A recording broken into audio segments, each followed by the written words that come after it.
সংক্ষেপে বক্তব্য রাখবেন 9 নম্বর ওয়ার্ড যুবদলের সংগ্রামী আহ্বায়ক মমিন।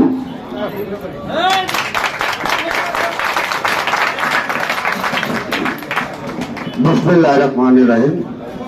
9 নম্বর ওয়ার্ড 10 তারিখ প্রোগ্রামে আয়োজিত 9 নম্বর ওয়ার্ড বিএনপি আয়োজিত সম্মানিত সভাপতি রানীবাবু ভাই উপস্থিত, যেহেতু অনেক লোক, সবার নাম বলা যাবে না, শর্টকাটে বলে উপস্থিত বিএনপি নেতৃবৃন্দ, যুবদল, ছাত্রদল, স্বেচ্ছাসেবক এবং অঙ্গ মহিলা দল, আমাদের প্রিয় নেতা মির্জা আব্বাসের হাতকে শক্তিশালী করার জন্য আমাদের দুপুর একটা প্রোগ্রাম দেখাইতে হবে।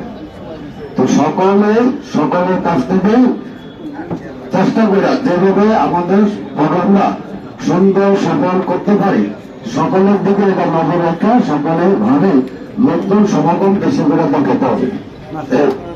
এবং আমাদের যুবদলের আমাদের 9 নম্বর ওয়ার্ড সভাপতি সেক্রেটারি আছেন বিএনপি, ওনারা আমাদেরকে যে দিক নির্দেশনা দিবে আমরা সেই দিক নির্দেশনার মতো কাজ করবো। এবং লোকজন যত লাগে আমাদেরকে বলে দেবে এতজন লোক লাগবে, আমরা এতজন লোক নিয়ে আমরা প্রোগ্রামে উপস্থিত হবো।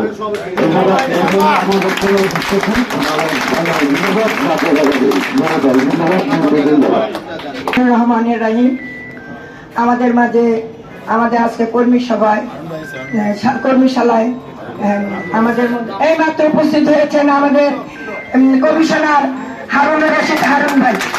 আমাদের মাঝে উপস্থিত হয়েছেন ঢাকা মহানগর দক্ষিণের সিনিয়র কমিশনার